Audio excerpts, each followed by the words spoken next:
스티븐 비건 미국 국무부 대북특별대표가 북한의 이른바 연말 협상 시한을 앞두고 우리나라에 왔습니다. 약식 회견을 열고 북측 대표를 향해 당신은 나와 어떻게 접촉하는지 알고 있다. 어서 만나자라고 말했습니다. 현장에 있는 취재기자 연결하겠습니다. 장하영 기자. 네, 외교부입니다. 네, 비건 대표 약식 회견을 열었는데 대북 메시지 내용이 구체적으로 어떤 내용입니까?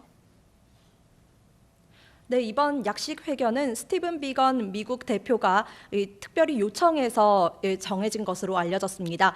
미리 준비한 글을 읽는 형식으로 북측에 메시지를 전했습니다. 비건 대표는 이 자리에 온 건 북측과 대화하기 위한 거라면서 협상의 문을 열기 위해 많은 노력을 경주해 왔다고 말했습니다.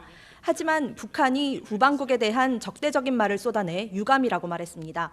그런 담화를 내놓는 북한 당국자들이 우리를 알고 또 우리도 그들을 알고 있다며 지난 평양과 뉴욕, 싱가포르, 하노이 또 판문점 회담을 열거하기도 했습니다. 비건 대표는 특히 북한이 계속해서 연말 시한을 강조하고 있는데 미국은 협상 시한이 아닌 목표를 가지고 있다고 강조했습니다. 북한의 새로운 길과 관련해서는 미국과 함께 더 나은 길로 갈 수 있다며 특히 북측의 협상 대표에게 단도직입적으로 빨리 만나자고 이야기했습니다. Here today, let me speak directly to our counterparts in North Korea. It is time for us to do our jobs. Let's get this done. We are here, and you know how to reach us.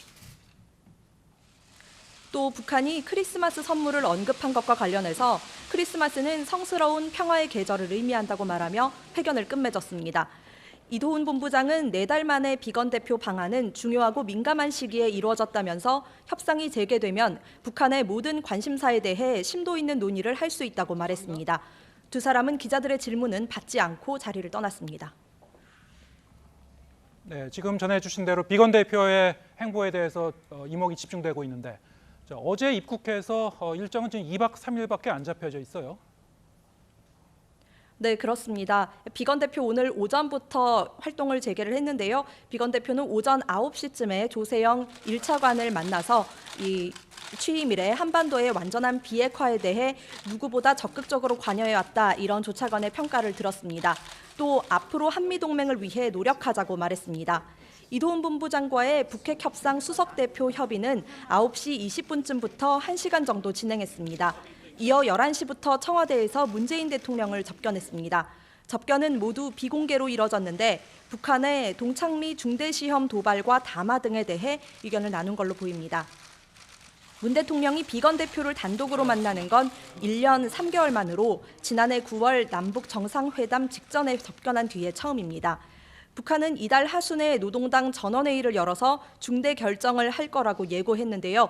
이번 대북 메시지 발신에도 불구하고 비건 대표가 내일 일본으로 떠날 때까지 판문점 등에서 북측과 접촉할 가능성은 현재로서는 크지 않아 보입니다.